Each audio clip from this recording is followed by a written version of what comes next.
Hey everyone, welcome back to Hampshire Spaniel Training, and we're back for another Honey's Vlog episode.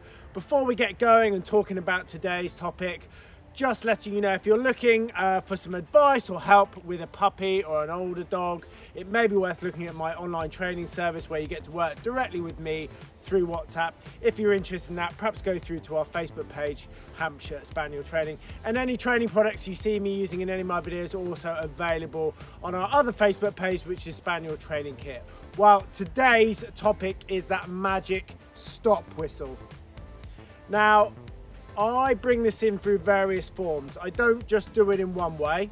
And in today's video, you're going to see 3 different ways that I slowly incorporate stop whistle into what I'm doing. Now, there are some key points that you've got to get right. If you over practice anything, and this tends to be a quite common mistake at a novice level, we get a lot of that with my clients that I'm working at. They're obviously really keen to get on, and where they're keen, they end up putting too much pressure on the dog, and that can then cause knock-on issues in other areas. So for me, I start to incorporate my sit in lots and lots of different ways, and I don't do lots and lots of it. I only do it as I feel the dog's confidence level is up. Now, it is extra easy for me because I'm not having to practice my technique, because the technique is something I've done for many, many years, and I've done thousands and thousands of times. I'm very quick at reading the dog, when to push, when to back off, etc. And that's a hard thing to get right. But in today's video, the first part of the sit work that you're going to see me doing is via the hunt. Okay, now I only start putting in the odd stop whistle in hunting once my dog is moving relatively well. If you do too much stop work before you've got good turn and a good hunt drive, you'll just diminish your dog's drive to get on and do it. So that's something that we're going to balance out. The second part, you're going to see me introducing the stop whistle through heel work. And in the third part of the video, you're going to see me doing it as part of a fun drill, which you've also seen me do in previous episodes, which I'm slowly developing on to be a point where eventually when the dog's picking a retrieve, I can actually make the dog let go of the retrieve. I can retell it to pick the retrieve up, or I can call the dog in without the retrieve at all, which is going to give me ultimate control eventually once we go on to game with these dogs. Now, there's an awful lot of different things that you can get right and wrong on this, and this is just me showing you the process that I'm going through slowly with Honey. Now, Honey's about 6 months old now. She's generally pretty keen. I like her. I think she's going to make a reasonable standard for me, so I'm quite excited about that for the future. But I'm not rushing her in any way at all. I'm taking my time working through things. One of the other interesting things you'll notice if you followed Honey's vlog series up to now, or even Billy or Charlie's previous series on their training, is that up to now she's 6 months. So the furthest she has probably been from me is about 15 to 20 feet. And that's probably not been very many times. Everything you see me doing at the moment is underneath me, in and around me. I'm not letting my dog charge around free. That's a really, really key point. One of the biggest mistakes people do is they give their young puppies way too much freedom. It's okay for a bit, and then they start to run into problems, and then they start trying to reel that dog in. Whereas with me, I'm doing everything around me, and as it's really good around me, I start to let the dog go a little bit further, whether that be retrieving, hunting, stop work, whatever it may be. It starts from me and I work out. I don't give them loads of freedom and then realize I've got to rein them in. Anyway, let's get on with today's episode. Right, so in this little video today, we're going to do a little bit of stopping in amongst hunting. Okay, I don't like to do too much stopping at first, otherwise it tends to inhibit the hunt. So unless the dog is hunting reasonably well and getting on with it, I'm not constantly stopping them. So this overall video is predominantly about stop work. Now sit. She's still not 100% steady when I'm moving around, but what I'm doing is kicking one of my mini balls around on the ground to put a bit of scent down. Now I'm using a new scent product that I'm going to be selling soon, which is what I spray on the retrieves to give her that added incentive. Now to start off with, I'm just going to get her to hunt. I may put a ball down ahead of her, I may stop it, depends on how she goes. So, get my whistle out. Come on Chris, get myself sorted. So I'll hunt off with a cast off with a hump whistle, and see how we get on.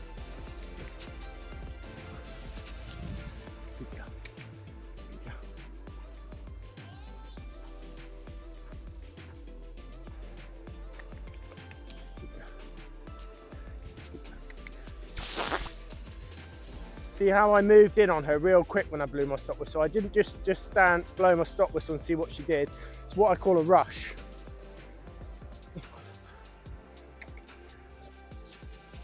Good girl. So I let her have a fine there. Well done. Clever girl. So what I might do this time is throw it on ahead of her. So the main thing is that she doesn't see it go out. Now I threw that, sit.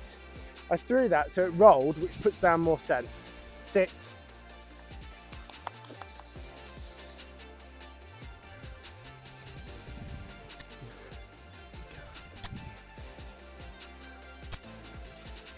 Good girl. Good girl. Good girl. Good girl. Good girl.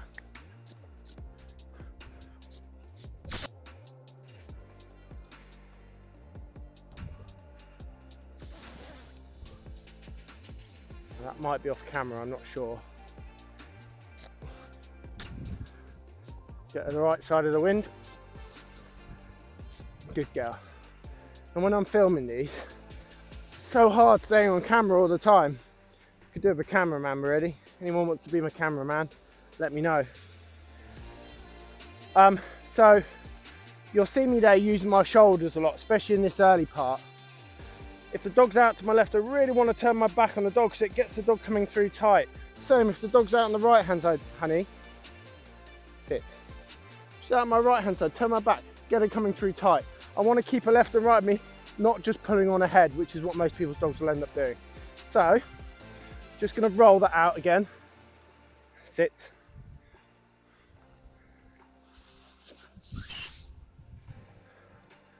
So, as I said, I'm choosing my moments when I do my stop, and I'm trying to step in aggressively so she learns to spin and face me, and you get that urgency in the stop. Right. Good girl.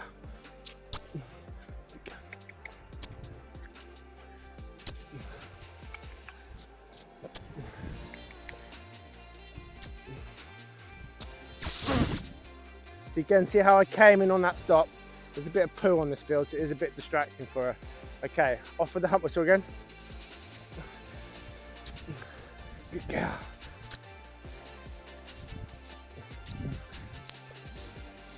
So you may notice at this stage I'm doing quite a lot of hump whistle mixed in with my quarter and my turn whistle. Eventually I will wean this out, but at this stage I'm using it to keep the motivation high for the dog to keep hunting. Good girl. Now I actually, sit. I actually did this same video earlier, but for some reason the sound didn't work. So I'm having to do the same video again. So she's not hunting as well as she did earlier because she's not as fresh as she was. Frustrating when you're trying to film. Okay, I'm going to do one more because she had a lot more sparkle earlier, but because I'd already done that, excuses, eh? Right, this time I'm going to put the retrieve down ahead of her whilst I'm hunting her. The main thing when you do this, honey, sit. The main thing when you do this is that you never get caught throwing the retrieve, because if you do, your dog will stop hunting. Ready? Whistle. Good girl. Good girl.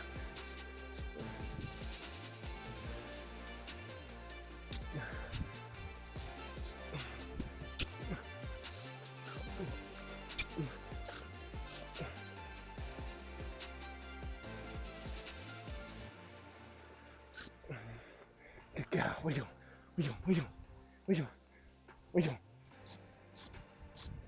Good girl, well done. Good girl. Sit. Dead. Thank you. Heel.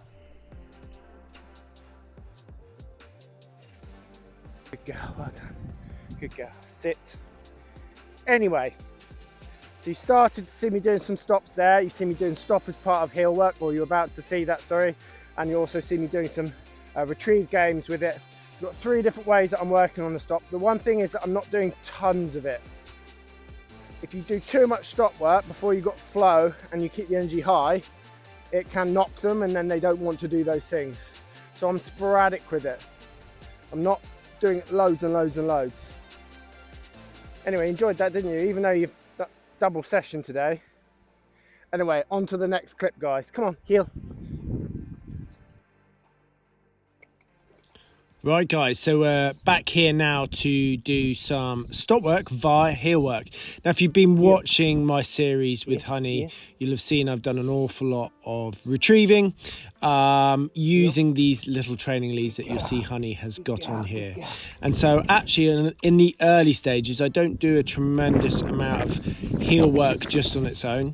The dog is learning to walk to heel, learning to sit, learning to get out the way like she is here. You see that lovely slow motion turn.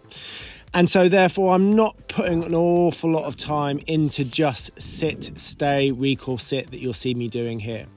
But for me to be able to show you guys the sort of thing that she's capable of, and you can see she's super enthusiastic here, which is nice.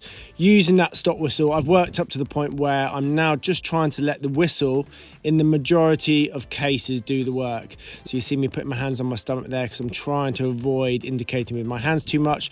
I'm trying to work off either the verbal or the whistle. So the only verbal sounds that you'll hear me doing at this point are probably her name, a heel command, and a verbal sit. There is a couple of other verbal commands I use as part of retrieving, but during this it literally is just sit, a recall, which you'll hear me doing through the whistle, a sit whistle, and a heel command to break the dog out of sit, which you just saw there. So if I tell her to sit, I expect her to stay sat until I give her another command such as recall sit, which is what you just saw me do there. And in this little video here, I'm trying to mix up a collection of different movements. We've got a heel command here. I'm using my leg to indicate to the dog where I'm going. You can see her heads up. She's paying attention. She doesn't want to do the wrong thing. Getting a little bit slow at this point. She'd already done quite a lot of training at this point, so her attention was slightly going, so I decided to pick up the lead again. I'm going to use that lead proactively to tug back to indicate that I want her to sit. As I said, most of this work, and if you watch back in the past vlog series, you will have seen me using the lead to do my retriever training. So a lot of this heel sit is a byproduct of all the handling drills that you'll have seen me do over the weeks running up to this point. Again, you can see that I'm leaning over just to help her, but I'm not using my hands on that recall there. I'm trying to get her used to stopping whilst I'm moving. You saw there she did move on a little bit further than I'd like, so that's something for me to work on. She comes in nicely at heel as soon as I tell her to heel there. You can see lovely eye contact. She wants to do the right thing. She's not looking around all over the place. Her focus is on me. She wants to please me. You can see that tail going all the time. Very, very enthusiastic little bitch. Really pleased with her. I try to avoid touching my dogs too much early on because it can make them go wrong. Right, so we're back now to do a little bit of stop training via retrieve. This is going to develop over the weeks to come, where when I blow the stop whistle, if the retrieve is in her mouth, I'm going to expect her to spit the retrieve out, and then I can either tell her to re-pick it or come into me. So you'll see me here indicating that she's allowed to pick up the retrieve via that warbling hump whistle. Often I'll then say, leave that, and I'll call the dog into me. On that occasion, I told her that she was allowed to pick it, and that was all just via the whistle. This game is quite loose in the fact that I'm letting her run in, because you've got to keep the energy high, because when you're stopping a dog a lot, it can really knock them and they can stop wanting to do the drill. So the whole point of this being quite relaxed. Lovely sharp stop there. Leave that, and I called her in. She then looks to go back again. You'll see this in a sec. And I'm like, no, come in. What do you want, Dad? And then I give her the hump whistle, which is the release out of the sit position to be able to hunt and pick the retrieve. As I said, hopefully in probably 3 to 4 weeks time, I'll be able to show you hopefully spitting that retrieve out when it's in her mouth. At the moment, I'm stopping her right over the top of the retrieve. Sometimes I'm saying leave that and calling her in, and other times I'm saying she can pick it. And this is going to work hopefully towards an overall superior control, really manipulating the dog so that it does what I want when I want. And I'm not doing the bare minimum, I'm doing as much as I need to be able to do. She's just stopping nice and sharp on top of that retrieve there, which is exactly what we want. As I said, I'm not making her sit and present or anything like that. It's a really relaxed drill. I'm letting her run in because I'm trying to keep that energy nice and high.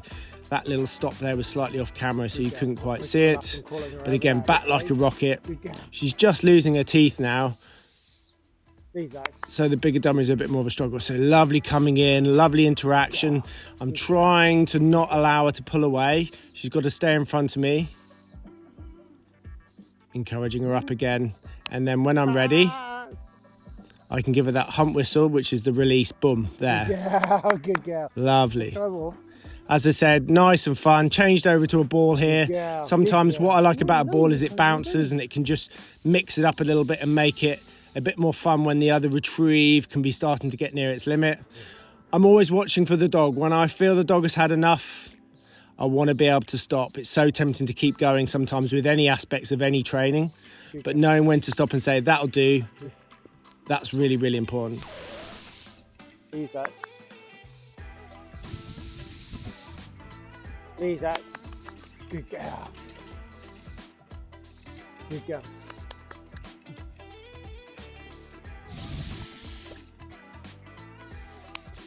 Good girl.